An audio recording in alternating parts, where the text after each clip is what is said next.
너무 빨리 박수를 쳤죠. 네, 죄송합니다. 포춘지가 세계 500대 기업의 CEO를 조사했는데 놀라운 사실을 발견하게 됐습니다. 그 CEO들의 52%가 빈곤층 또 중하위층 가정 출신이더라는 겁니다. 또한 세계 최고 리더 300명을 조사했더니 그 가운데 75%가 가난한 가정에서 자랐고 또 어릴 때 학대를 경험하기도 했고 또 자기 몸에 심각한 신체적인 장애를 가진 사람들도 있었더라는 겁니다. 여러분, 지금 세계에서 가장 존경받는 리더 가운데 한 사람은 독일의 메르켈 총리입니다. 그분은 남성도 아니고 여성이고 동독 출신도 아니고 서독 출신도 아니고 동독 출신인데 그 아버지가 아주 가난한 목사였습니다. 그런데 그는 유럽뿐만 아니라 세계에서 가장 영향력 있고 존경받는 리더 가운데 한 명이죠. 얼마 전에 인터넷에도 세월이 갈수록 점점 더 젊어지는 우리나라 대통령의 얼굴과 세월이 갈수록 점점 더 늙어가는 메르켈의 얼굴이 비교되어서 사람들의 또 주목을 받기도 했었지 않습니까? 여러분, 그런 사실들이 우리에게 알려주는 아주 중요한 바가 있습니다. 우리 삶에 넘어설 수 없는 것 같은 장벽도 있고 도무지 극복할 수 없는 한계도 있는 것 같지만 아니라는 겁니다. 넘어설 수 있다는 겁니다. 극복할 수 있다는 것이죠. 여러분, 세계에서 영향력 있게 또 승리하는 삶을 살았던 사람들은 우리가 생각할 때 경쟁에서 이긴 사람이라고 생각하기 쉽지만 그들은 자신의 한계를 극복했던 사람들이었다라는 겁니다. 오늘도 여러분 가운데 그런 분들이 혹 있습니까? 내 앞에 있는 그 거대한 장벽, 내가 도무지 넘어설 수 없는 장벽, 그리고 내가 어찌해 볼 수 없는 그 한계 때문에 절망하고 있는 분들이 계십니까? 오늘 우리에게 주시는 말씀이 여러분에게 희망의 말씀이 될 수 있기를 주의 이름으로 축원합니다.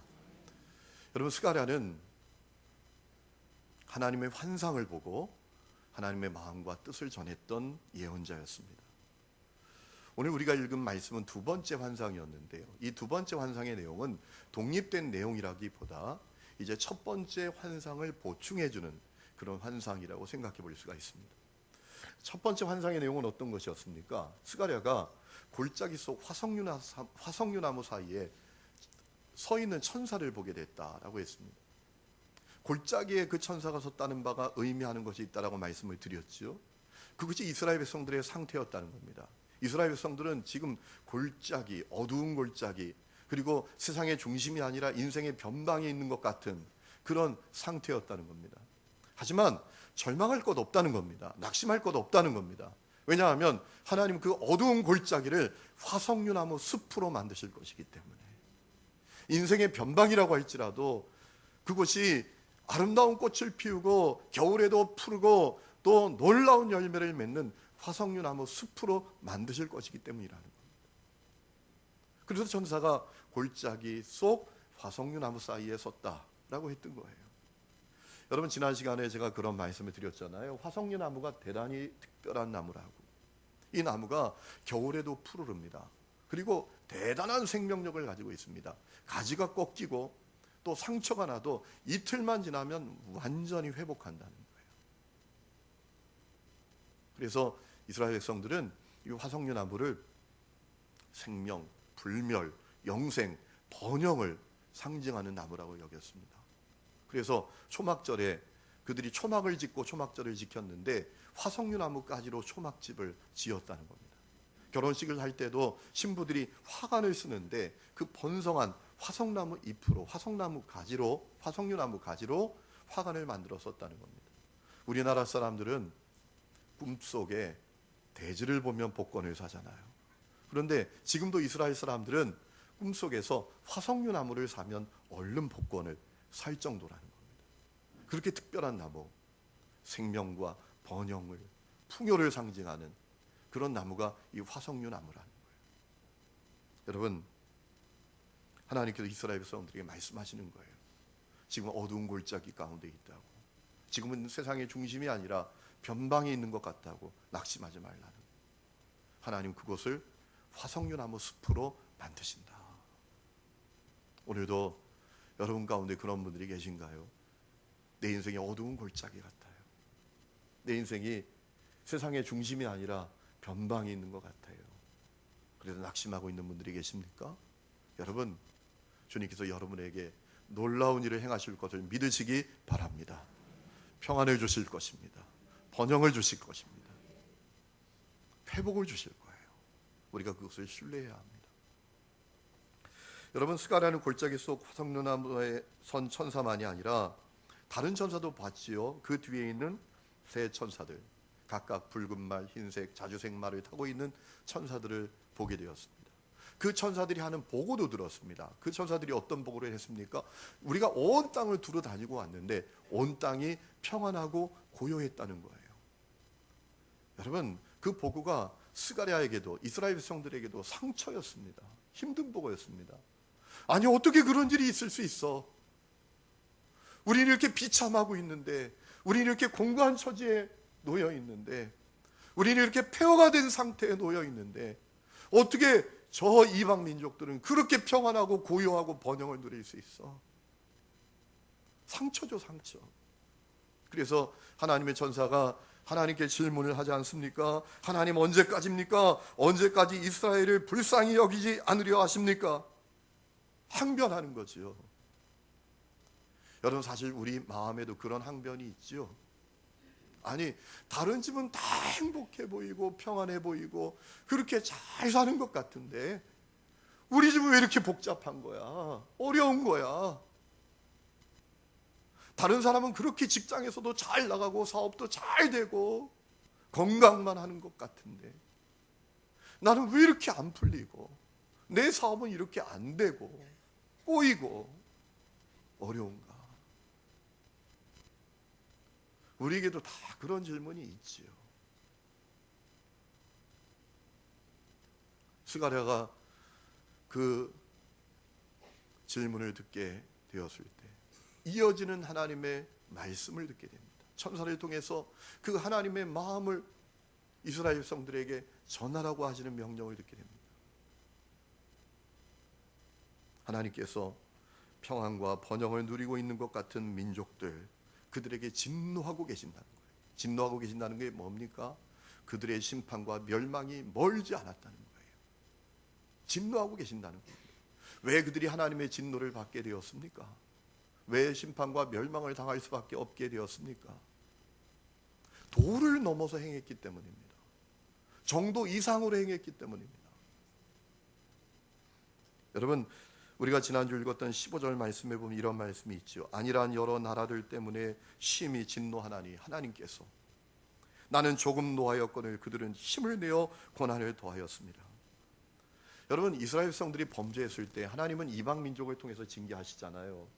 북이스라엘이 범죄하니까 아수르를 통해서 징계하시고 남유다가 범죄하니까 바벨론을 통해서 징계하시지 않습니까? 이방 민족을 징계의 도구로 삼으셨어요. 그런데 이 징계의 도구된 자들이 정도를 넘어서 도를 넘어서 행하는 거예요. 쉽게 말하면 하나님은 세다만 때려라라고 했는데 반쯤 죽여놓은 거예요. 그래서 하나님이 심히 진노하셨다는 거예요. 그들의 그 죄의 대값을 물으시겠다는 겁니다.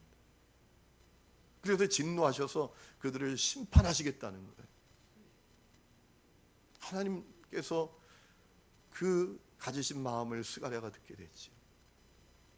여러분, 오늘 우리가 본문에서 본 이 환상은 하나님께서 어떻게 그 대적들에게 진노하시는가, 그 답을 알려주는 환상이라고 볼 수 있어요. 오늘 우리가 읽은 말씀은 스가랴가 보았던 두 번째 환상인데요, 18절 말씀을 보니까 이런 말씀이 있습니다. 스가랴가 눈을 들어보니 네개 뿔이 보였다라고 했습니다. 자, 어떤 뿔인지는 잘 모릅니다. 소뿔인지 염소뿔인지 사슴뿔인지 그냥 뿔입니다. 그냥 뿔을 본 겁니다. 여러분, 성경에서 뿔은 힘을 상징합니다. 권력을 상징합니다. 그러니까 네 뿔을 보았다라고 하는 것은 말이죠, 네 개의 힘, 네 개의 권력을 보았다라고 생각할 수 있는 겁니다. 그래서 어떤 성서신학자들은 이 네 뿔을 이스라엘 그렇게 어렵게 했던 주변 강대국이라고 주장하기도 합니다.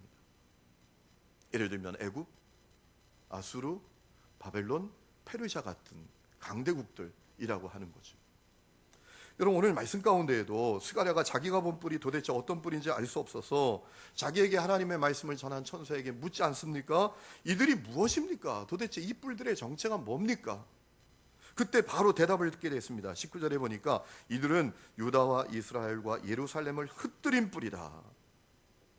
이스라엘을 흩어 놓은 뿔이라는 겁니다. 고난을 주고 어렵게 하고 괴롭게 하고 아프게 해서 흩어버린 뿔이라는 거예요. 이 말씀을 통해서 이 내 뿔이 이스라엘을 그렇게 힘들게 했던 주변의 강대국들, 말씀드린 대로 애굽, 아수르, 바벨론, 페르시아라고 생각할 수 있는 것이죠. 여러분, 제가 말씀드린 그 네 나라가 다 이스라엘의 멸망과 관계 있는 나라잖아요. 주전 721년에 북이스라엘은 아수르에게 멸망당하고, 주전 586년에 남유다는 바벨론에게 멸망당하고,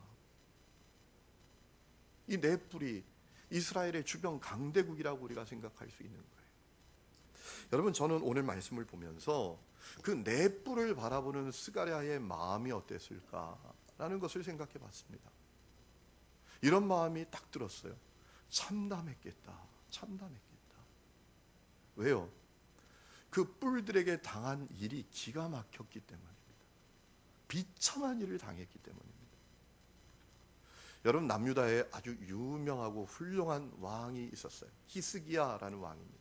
우리는 히스기야 하면 죽을 병 걸렸는데 기도해서 생명 15년 연장받은 왕이지 라고 생각할 수 있는데, 여러분, 히스기야는 그런 왕만은 아닙니다.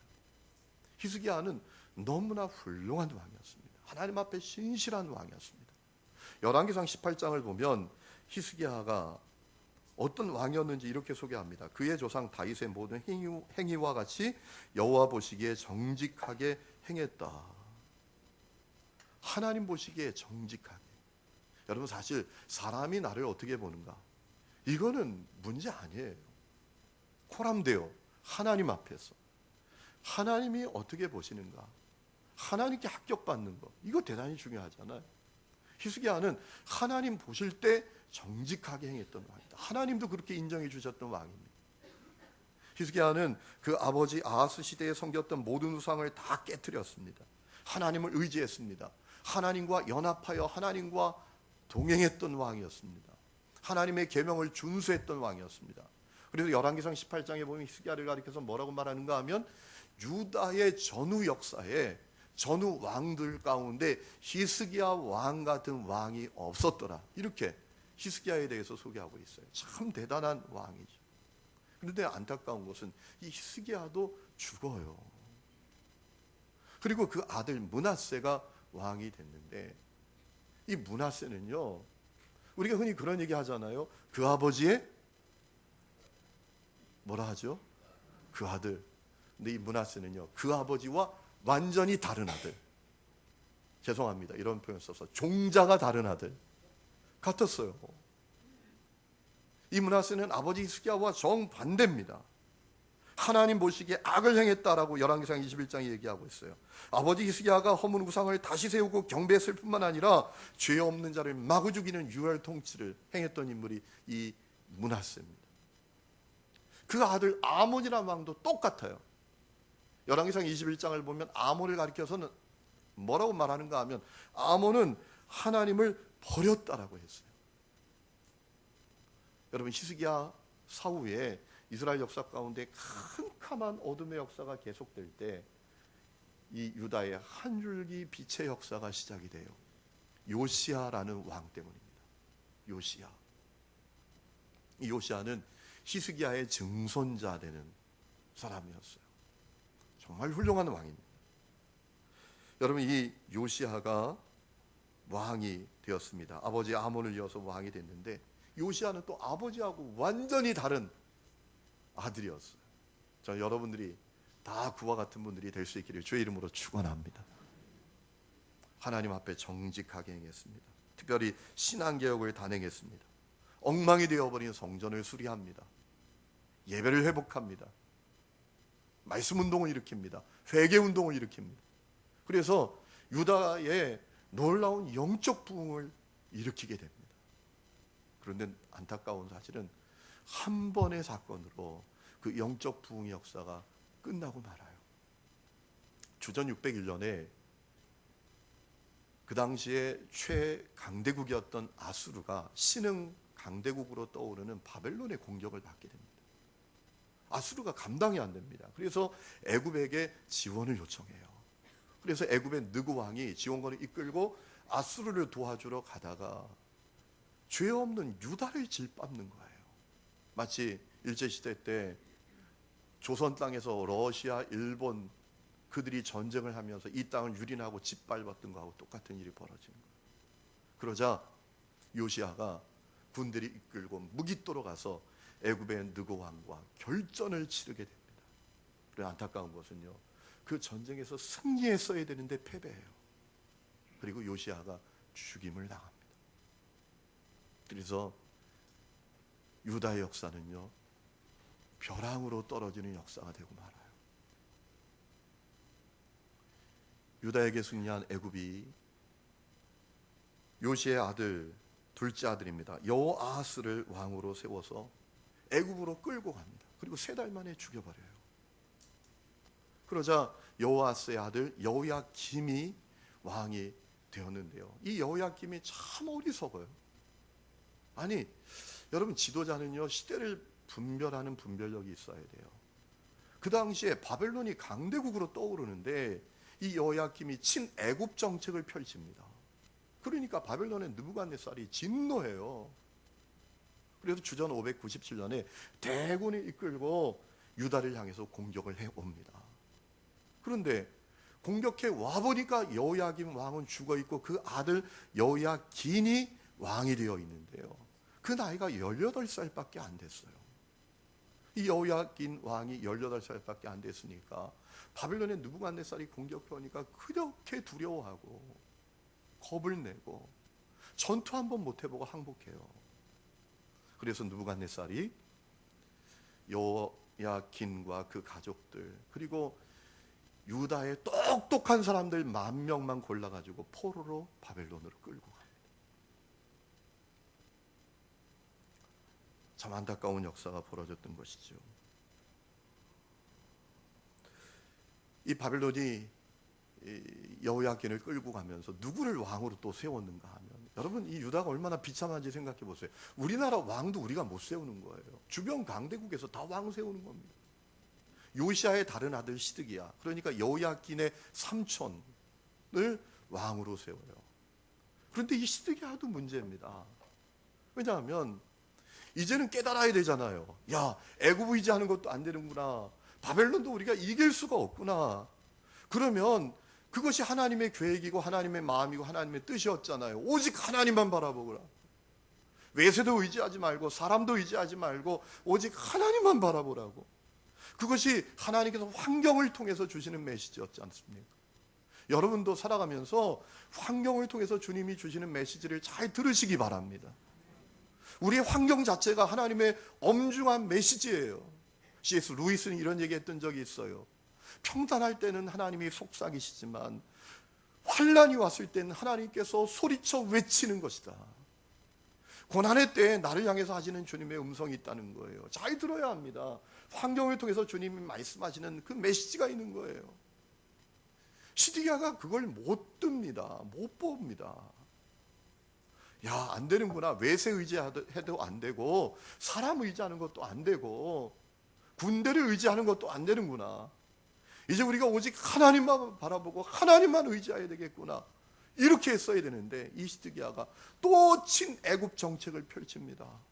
애굽과 손을 잡고 저 바벨론 한번 이겨봐야 되겠다. 이렇게 하다가 주전 587년에 바벨론의 느부갓네살이 진노하여 대군을 이끌고 예루살렘을 향해서 공격해 와서 장장 18개월 동안 예루살렘 성을 포위했어요. 여러분, 18개월 동안 포위를 당해보세요. 먹을 게 뭐 있습니까? 초죽음 상태가 되는 겁니다. 그러니까 서로 아이를 잡아먹고 18개월 동안 그렇게 하니까 뭐 초죽음 상태에 이르게 된 거 아닙니까? 그때 바벨론의 느부갓네살이 공격해 왔어요. 힘 한 번 못 써보고 죽는 거예요.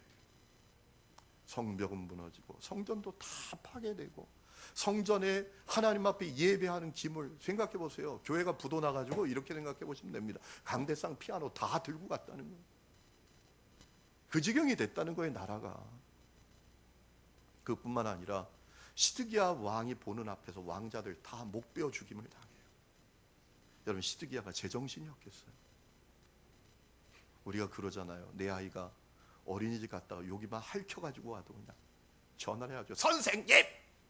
이러잖아요. 그죠? 내가 보는 앞에서 내 아들들이 목 베어 죽임을 당하는 장면을 여러분이 본다고 생각해 보세요. 제정신이겠어요?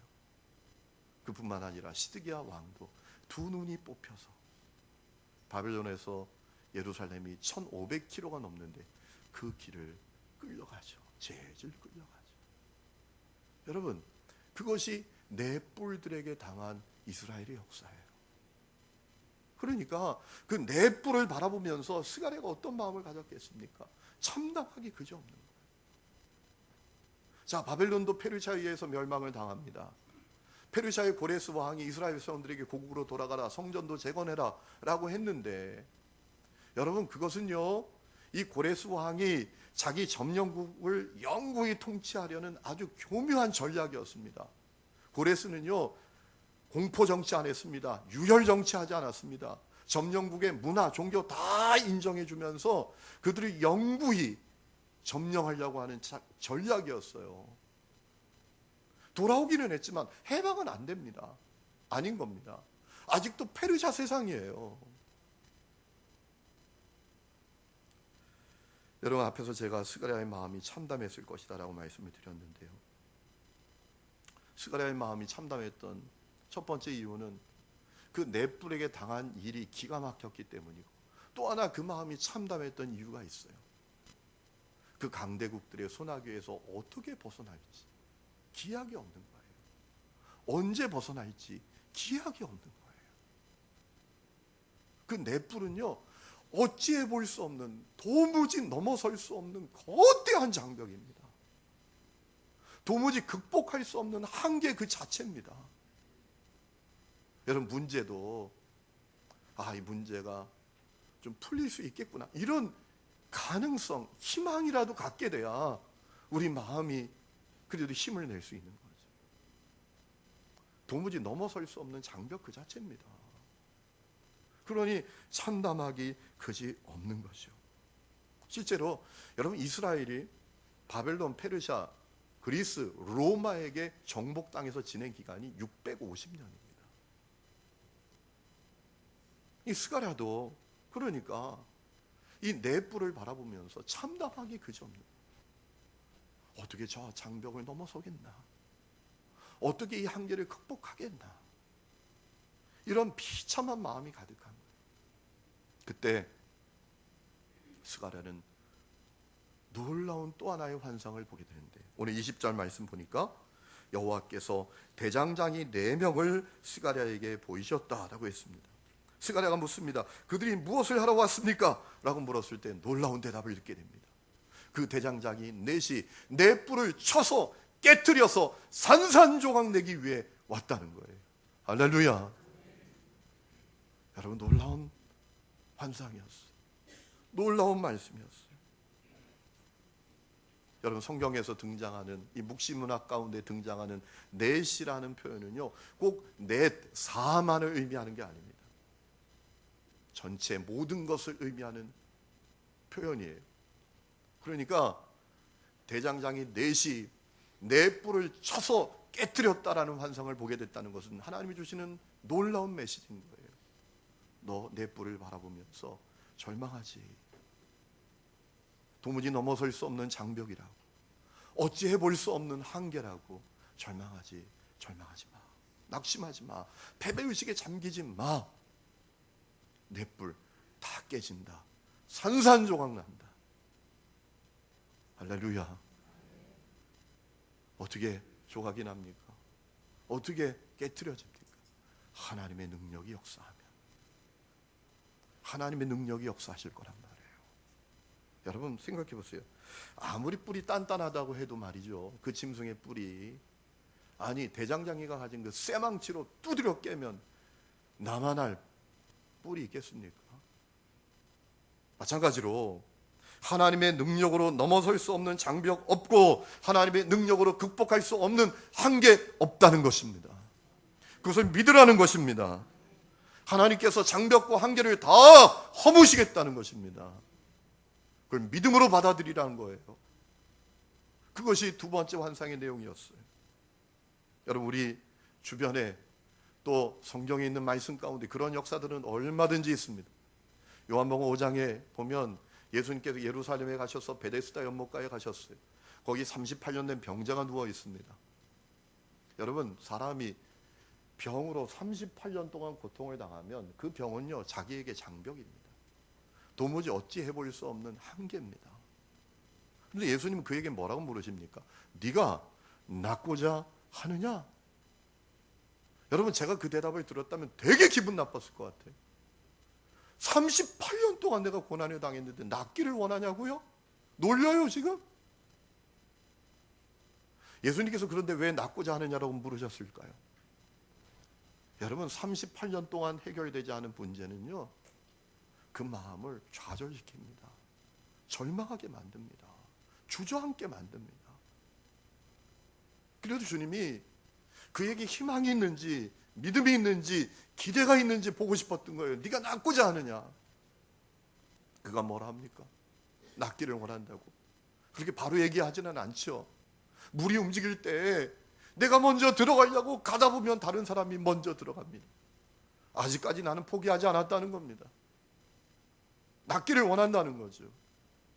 그때 주님이 그에게 뭐라고 말씀하십니까? 일어나라, 네 자리를 들고 걸어가라 라고 할 때 놀라운 일이 일어나요.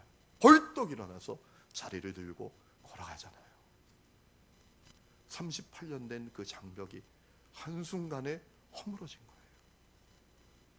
마가복음 5장에도 보면 12회를 혈류증으로 앓는 여인이 있잖아요. 이 여인이 12년 동안 혈류증으로 앓으면서 돈 다 없앴습니다. 돈을 다 없애면서 그 병을 치료하려고 했는데 안 돼요. 여러분, 그녀에게 그 12년 동안 그녀를 괴롭혔던 혈루증은 도무지 넘어설 수 없는 장벽이죠, 장벽. 그런데 예수님이 오셨어요. 그녀의 마음에 이런 기대가 있는 거예요. 그녀의 마음에 예수님의 옷깃만 잡아도 내 혈루증이 나을 수 있다. 그래서 예수님의 옷깃을 무리 속에 섞여서 그녀가 만지잖아요. 그때 놀라운 일이 일어나죠. 그의 혈루증이 한순간에 말라버렸어요. 아멘. 장벽이 허물어진 거예요. 마가복음 9장에 보면 귀신 들린 아이를 아버지에게 데려온, 예수님께 데려온 아버지가 있었죠. 이 아이가 귀신만 들리면 불과 물을 분간하지 못하고 쓰러져서 거품을 물고 발작합니다. 여러분, 입장 바꿔놓고 생각해 보세요. 여러분이 그 아버지였다고 생각해 보면요, 그 아이는요, 그 아버지에게 어찌해 볼 수 없는 장벽이에요. 그래도 예수님께 데리고 왔잖아요. 그때 예수님께서 그 아이를 향해서 말씀하셨어요. 그 아이 속에 있는 귀신을 향하여 말씀하십니다. 귀신아, 아이에게서 나와라. 다시 들어가지 말아라. 라고 할 때 그 아이가 자유케 돼요. 장벽이 무너진 거죠. 여러분, 우리 각 사람에게도 다 넘어서기 어려운 장벽이 있어요. 우리 각 사람에게도 도무지 극복할 수 없다는 한계가 있어요. 그 장벽과 한계는 오늘 21절 말씀에 있는 대로 우리 머리를 들지 못하게 하죠. 좌절하게 만들어요. 모든 의욕을 상실하게 만듭니다. 우리 마음을 우울하게 만들어요. 우리 마음을 흐트러 놓습니다. 가정도 흐트러 놓아요. 제가 사역을 하면서 가만히 보잖아요.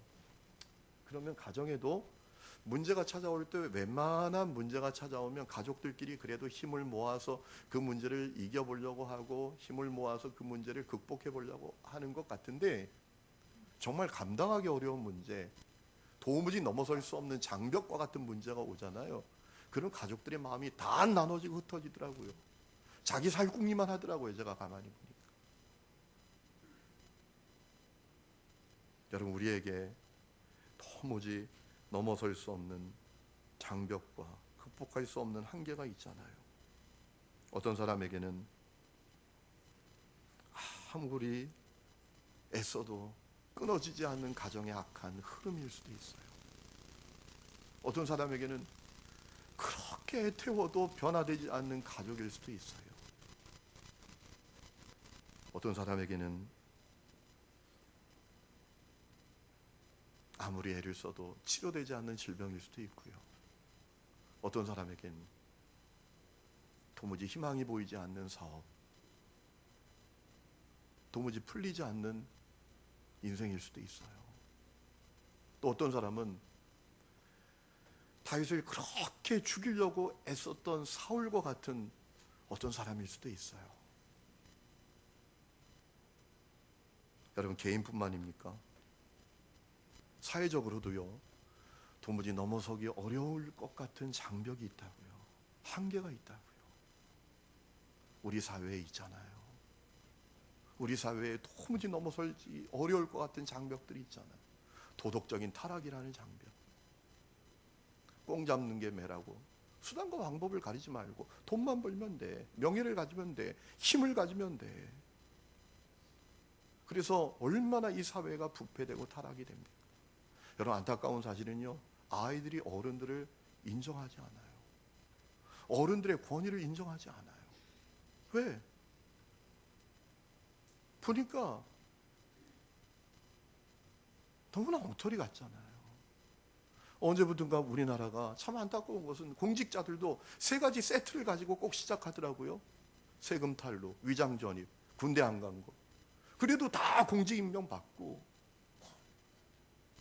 그런 모습을 보니까 아이들이 어른들이 인정하지 않아요. 권위를 인정하지 않습니다. 아무리 큰 소리 쳐도 그냥 앞에서는 좀 뭐 이런 것 같아도 마음으로는 절대로 인정하지 않아요. 그것뿐만인가요? 양극화 현상. 거대한 장벽입니다. 수저론이 등장했잖아요. 금수저, 은수저, 흑수저.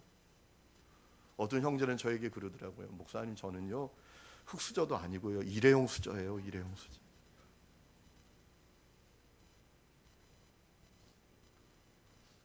무전유죄, 유전무죄가 진리가 되고 빈익빈 부익부가 고착화되고. 여러분, 그 장벽 있지요. 그것뿐인가요? 우리나라가 정말 어려운 지경에 이르렀잖아요. 몇 년 전에 평화한국 허문영 대표님이 오셔서 그런 예언을 했어요. 잘못하면 우리나라가 샌드위치가 되어서 어려워질 수 있다. 우리가 그렇게 되지 않도록 기도해야 한다라고 했는데 지금이 꼭 그렇게 됐어요. 미국 손을 잡자니 중국이 놔두질 않아요. 여러분, 지금 동대문 시장에서 장사하는 분들이 죽을 지경입니다. 파산 직전인 분들이 많대요.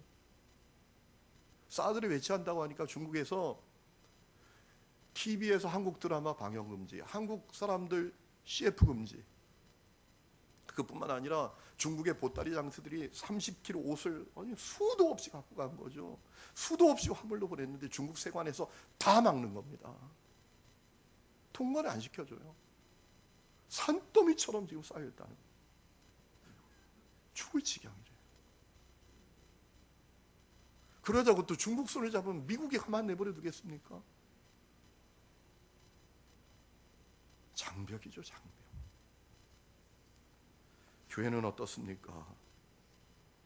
교회 본질을 우리가 잃어가고 있잖아요. 사랑과 거룩이 중요한 것이 아니라 사람의 영광만이 드러나는 모습이 되어버렸잖아요. 교회가 십자가 지고 주를 따라가려고 하는 사람들이 모인 곳이 아니라 명예와 칭송과 기득권을 움켜쥐려고 하는 각축장이 됐잖아요. 요즘 목사님들 만나면, 지난주에도 제가 삼척에 다녀왔는데요, 목사님들 한 12분 정도 모여서 회의를 했는데 처음 만난 인사가 뭔지 아세요? 처음 만나서 하는 인사가 잘 있었어? 그 다음에 당회 잘 마쳤어? 왜요? 당회가 어떻게 우리가 정말 주님의 음성을 듣고 선신하고 충성하고 우리가 정말 주님을 섬겼는지를 나누는 축제가 아니라 기득권을 쟁취하고 명예를 쟁취하려는 각축장이 되어버렸단 말이에요. 그런 교회들이 한두 교회가 아니란 말이에요. 여러분, 그런 문제들이 거대한 장벽과 같아요. 생각하면 눈물만 납니다. 한숨만 납니다. 도무지 넘어설 수 없을 것 같아요.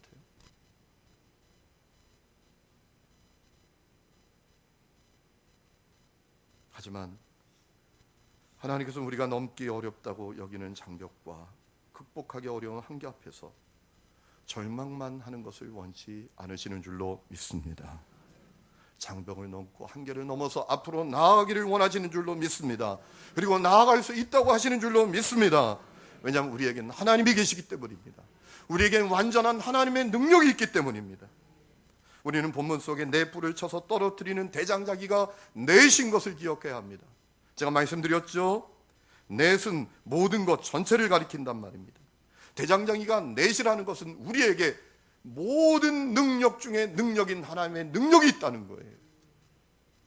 우리가 그것을 신뢰해야 한다는 것입니다. 주님이 우리 손에 내 망치를, 대장장이가 들고 있는 내 망치를, 우리 앞에 있는 장벽과 한계를 부술 수 있는 내 망치를 들려주셨습니다. 첫 번째 망치는 말씀이란 망치입니다. 두 번째 망치는 기도라는 망치입니다. 세 번째 망치는 예배라는 망치입니다. 네 번째 망치는 성령의 능력이라는 망치입니다. 여러분, 말씀에 능력이 있습니다. 기도에 권세가 있습니다. 예배의 역사가 있습니다. 여러분, 예배가 살아나면 우리 사회도 달라지는 거예요. 교회도 달라지는 겁니다. 허튼 데 마음 두고 싸우지 않는 거예요. 성령의 능력이 역사하면 불가능이 가능됩니다. 그래서 스가랴 4장 6절에 만군의 여호와께서 말씀하시되 이는 힘으로 되지 않고 능력으로 되지 않고 오직 나의 영으로 되느니라 말씀하셨잖아요. 약 한 달 전에 저희 막내 숙부가 저에게 전화를 하셨어요. 자식이 하나밖에 없어요. 아들 하나 있어요. 저희 할머님이 참 낳기도 많이 낳으셨어요. 열을 나가지고 하나 죽고 9이 자랐으니. 그런데 저희 아버님이 첫째거든요. 여러분, 제가 책임이 커요. 9남매의 장손입니다. 제가. 그런데 제 아버지가 첫째니까 막내 삼촌, 맨 막내는 얼마나 나이 차이가 많이 나겠어요. 그래서 그 하나밖에 없는 아들이 저희 첫째하고 동갑이에요. 무슨 얘기인지 아시겠죠? 그런데 이 아이가 회사에서 일을 하다가 큰 일이 났어요. 프레스 사이에, 큰 프레스 사이에 머리가 낀 겁니다. 머리가 세 조각이 났어요.